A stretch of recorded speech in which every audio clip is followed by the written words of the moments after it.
Hello बंधुगण आपण मानक आमर ओडिया टेक चैनल को स्वागत जनाऊँगी। बंधुगण एबे एबे गोटे नुआ अपडेट आसी आयुष्मान कार्ड को नहीं देखंतु आयुष्मान कार्ड रो लिस्ट आसी सारी। तो देखंतु मु आपण मानक सब देखैबी केउ मानकर लिस्ट ना आसी एवं आपण माने केमिति चेक करि पारबे ता ऊपर आमे आलोचना करबा। तो चलंतु देरी न करि वीडियो को स्टार्ट करबा। वीडियो को स्टार्ट करबा आगर मु आपण मानक गोटे छोटिया रिक्वेस्ट करूची। सर्वप्रथम जदि आम चैनल को सब्सक्राइब करना चैनल को सब्सक्राइब करने सहित पाखे बेल आइकन दबाई ऑल नोटिफिकेशन को क्लिक कर दिंतु जहाँफल मुझे कौन वीडियो को आनबी ताकि सर्वप्रथम आपण मैंने नोटिफिकेशन पाइपर।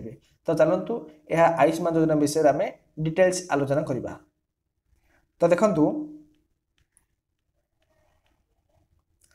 वर्तमान राज्य में विजु स्वास्थ्य कार्ड योजना लागू थिले सुधा आगामी दिन में आयुष्मान योजना कार्यकारी होगा जाऊँगी।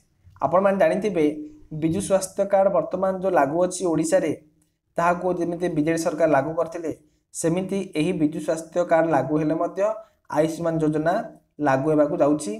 तो आयुष्मान योजना कौन विजु स्वास्थ्य कार्ड काम जो प्रकार जेमिति कि कौनसी मेडिकल रे कार देह खराब हेले सरकार तरफ 5 लाख टंका लगे सहायता राशि मिलूची चिकित्सा बाबद को सेमिति आयुष्मान योजना मध्य लोक मानकर सहायक हम।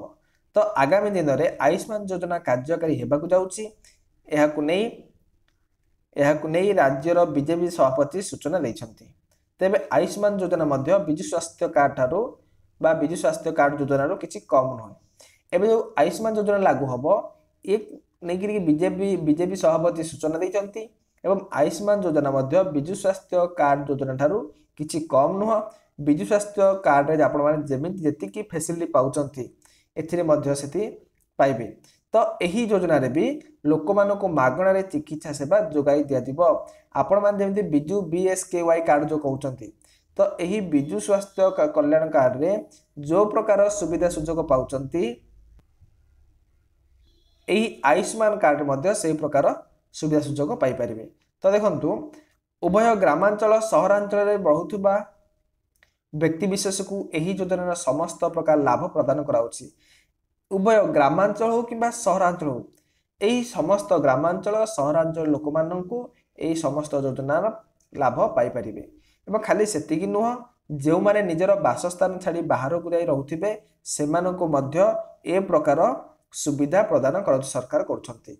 जो माने घर छाड़ी जाई बाहर राज्य रे जो बसबास करूछंती सेमानकु सरकार मध्य आयुष्मान योजनार सुविधा प्रदान करुछंती। जो माने एजे आयुष्मान कार्ड आवेदन करिनाहांती सेमाने तुरंत आवेदन कर दियंतु। बंधुगण देखंतु जो माने एपर्यंत आयुष्मान कार्ड को आवेदन करिनाहांती सेमाने तुरंत जाई आवेदन कर दियंतु। जदि आपण माने मते कमेंट माध्यम रे कहबे मु परवर्ती वीडियो निश्चय मानदेबी आपण माने निज मोबाइल रे केमिति आयुष्मान कार्ड को अप्लाई करचंती अति सहज रे केमिति अप्लाई करि परिबे। तो निश्चित रूप में कमेंट माध्यम जनइबे जहाँफल मु स्टेप बाय स्टेप आपण मानकु कहीदेवी केमिति निज मोबाइल रे अप्लाई करेंगे। तो देखंतु 2024 ग्रामांचल रे रहुतबा समस्त व्यक्ति को यही योजना रे शामिल करिया को सरकार लक्ष्य रखिछंती। केंद्र सरकार 2054 जो चली 2024 सुधा सरकार यही ग्रामांचल रहुतबा समस्त लोकों पई आयुष्मान कार्ड करिया पई सरकार योजना रखिछंती। एही क्रम रे गत मासरे अनेक व्यक्ति आयुष्मान कार्ड पर आवेदन करथिले एवं योग्य हिताधिकारी को लिस्ट मध्य सरकार जारी रखिछंती। जो माने गला मासरे अप्लाई करथिले सेमान पई वर्तमान लिस्ट आसी सारिछि। एबे योग्य हिताधिकारी को लिस्ट जारी रखि सरकार आपण चाहिले एही लिस्ट मध्य चेक करि परिबे। आपणको नाम आसी जे नै निश्चय आपण माने चेक करि परिबे। आ केमिति चेक करिवे मु आपण मानको नेक्स्ट वीडियो रे कहि देबी। सेथिबे हम चैनल सहित जडित होई रहंतु एवं चैनल को सब्सक्राइब कर दियंतु सांग मानको आको मध्य शेयर कर दियंतु। परवर्ती कोन कहिछि आयुष्मान योजना रे शामिल हेले 5 लाख टंका चिकित्सा सुविधा जोगाई दिया जाउछि। ग्राम पंचायत अनुसार हिताधिकारी को एही योजना रे शामिल करा जाइछि।